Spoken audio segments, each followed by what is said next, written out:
What's going on, guys? It's Adam P. Welcome back to more Newcastle United transfer news out here in South Korea. You can see I am currently inside my hotel room just past midnight. It is now officially match day in South Korea, but of course, back home, afternoon time, plenty of Newcastle United transfer news on social media. Earlier in the day, I've already had the opportunity to upload a video solely about the Isak situation.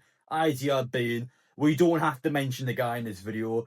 You all must be sick of the Isak stuff by now. Even Liverpool fans watching this, I'll imagine, are just sick to death of hearing about the same transfer story. So that's all separate in a different video. So make sure when you are done here to go back and check that one out, because there's a lot of information over the past 24 hours which looks good and also perhaps good in a Liverpool sense. So we got through it all in that video, and now in this one we can talk about everything else and what players Newcastle will be bringing in during this transfer window. As always, if you enjoy the content, make sure to get down there, hit that subscribe button. 61% of you watching this video are not subscribed, so make sure you do that so you don't miss any of the content out here on the Asia tour. Newcastle beginning to wrap things up. Got a few massive days of media work and plenty of events on for Newcastle fans. I can't wait to be there and to cover it all. But of course, back home, we know there was a lot going on in regards to transfers. We'll start off with Aaron Ramsdale. Of course, there were fresh talks with him yesterday, saying that Newcastle are looking to bring him in. Loan deal, option to buy next summer. It takes a lot of pressure of Eddie Howe and these players being able to sort the goalkeeper situation out while not spending much money. It'll be a high loan fee, but it'll be a couple of £1 million. And I know it's not ideal spending that money on someone that's not our player, but at least you have the goalkeeper situation sorted. And if Newcastle are not keen on Ramsdale by the time we get to next summer, then they have the chance to look elsewhere. And if Ramsdale is able to do well at Newcastle, then we can just sign him fully. So when you look at the situation itself, the only thing I've seen today, to be honest, is the Romano stuff. I know on our channels it's been claimed as a done deal and it's been talked about quite a lot from our individuals. But to be honest, I've only seen the Romano stuff today. He said, is there going to be a fresh talks? There's going to be Newcastle going back in again to see what they can do and seeing if it can reach a fee with Southampton. That's the only thing I've seen. So I can't fully go into anything else about the Ramsdale stuff just yet. We'll wait and see on him. Now, as for Romano news that I feel like is good towards Newcastle, he said live on his YouTube channel that Sesko, Newcastle is ready to pay what Leipzig wants for Sesko, and Newcastle is also ready to pay what Sesko wants in terms of wages. So this one is good news, and I would also say perhaps bad news. Now, my opinion on why it may be bad news is that, well, if Newcastle is ready to do all this and the player's going to get what he wants, why have we not signed him? Why have we not went officially with a bid yet? Is Sesko waiting out for a different club? Is Sesko got one eye in Manchester United? I don't personally know. And if Newcastle is willing to do all this, what's going on? Are we going to sign the guy or what? So, while I would say it is good news, I feel like Newcastle, certainly if they get Sesko in, sounds like Isak will go out. I think Sesko and Wissa continue to be the two signs Newcastle want. And in my opinion, Newcastle will also need to sign both players in order to sell Isak. I think if you aren't signing at least Sesko, I would say it is possible that Isak could stay this summer if we can't land Sesko. That is a massive deal for us.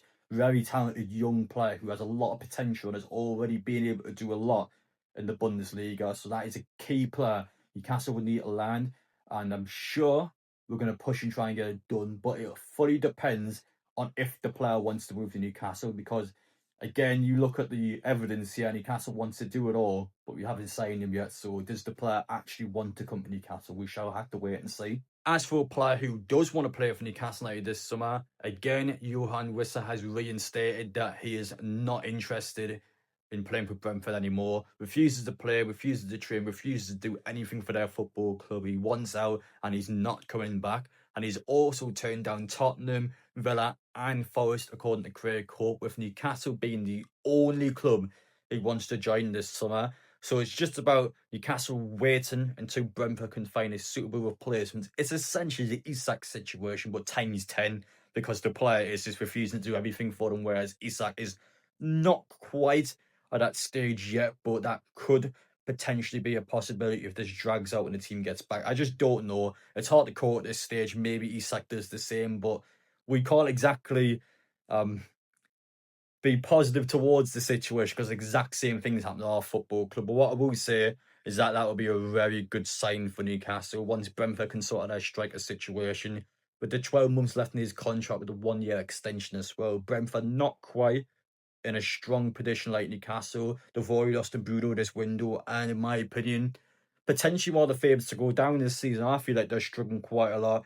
Losing two big players like that would damage them heavily in terms of scoring goals next season. So Newcastle now looking to bring a player in. The fact he only wants to join Newcastle, bear in mind Tottenham is a place where he could stay at his old home. Thomas Frank is the Tottenham manager, which is his former manager. The fact that Eddie Howe and Newcastle seems to be the better deal and better project for him on a personal level. It's certainly a coup on our point of view. I like him. I know he's 29 years old, but he scored 19 goals last season. Someone that would do well under Eddie Howe and someone that would do well playing at Newcastle. And he's stated throughout weeks now that only wants to play for Newcastle, wants to make that move. In our point of view, even though I don't agree with the situation because it's the exact same as what's going on with us, I do like the player. Player I would 100% accept. Again, I think the Isak stuff heavily depends on Newcastle landing both of these signings, and it looks like, at least for now, it's entirely possible Newcastle can and perhaps will do that in this window. Craig Hope has posted an exclusive article before. I'm not going to go into too much detail about it because obviously the guy needs to earn his own money, but I mentioned some brief points of it. He was talking about how Newcastle is going to be signing the director of football and bringing in those technical directors immediately and making sure we do have the backroom staff available.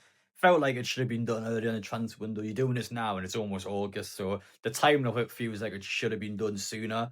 But on top of that, it's also mentioned the fact that Footy expects now the club to be able to deal with fan frustration better, so have better communication, just making sure fans can at least be aware of what's going on behind the scenes. But we mentioned this yesterday, we talk about it a lot more. The PAF's always kind of away from Newcastle. They're never in there amongst the team, amongst the dressing room, amongst Eddie Howe. And that's what Man the Murder was so much better doing because they were always in Newcastle. They always had the away matches, whereas the Public Investment Fund is always remote. It's always away from the UK.